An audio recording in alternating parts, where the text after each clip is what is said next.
This is Brian, ScreenFiles.com and Trailing to Reaction. You don't often hear about movies being, quote, unreleasable, unquote, but it does happen.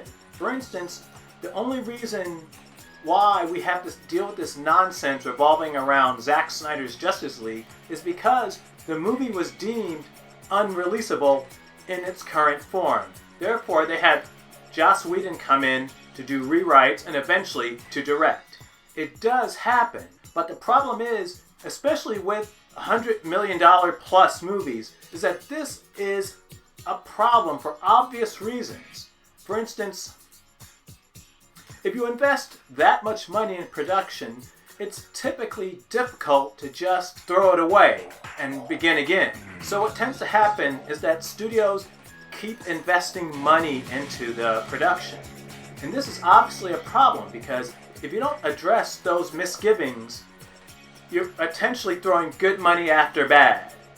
And obviously hindsight is 20/20, but the odd thing is there are instances where you could save money by not going forward.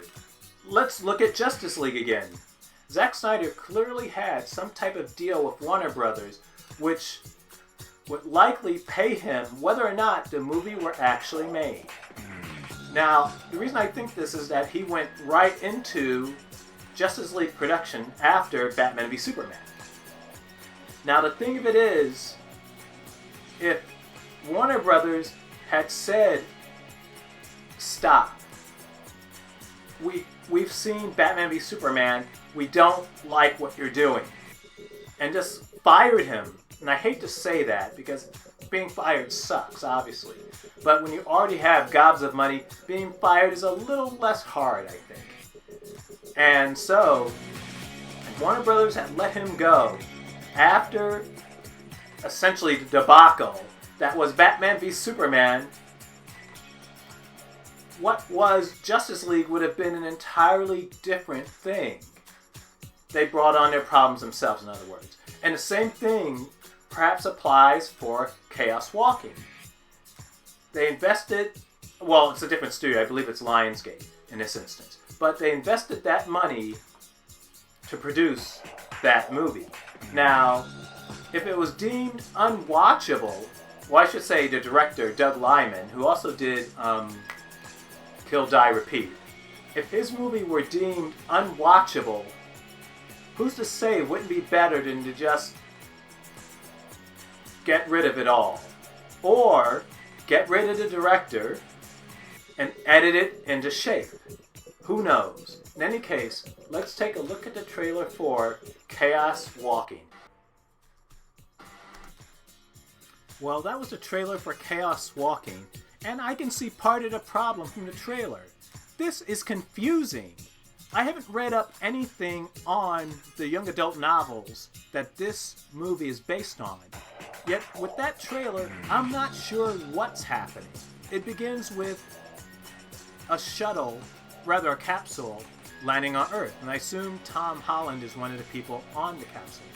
And all the women have died somehow, and men's thoughts are present. No, there's no such thing as silence or privacy because your thoughts are evident. They're made evident around you. And there's a scene in the trailer that Tom Holland's thoughts, well, his character's thoughts, I should say, manifest as a serpent. I don't get this. And that's not to say that the ideas behind it are complex. I get the feeling they're not. But the way that trailer is cut is really confusing.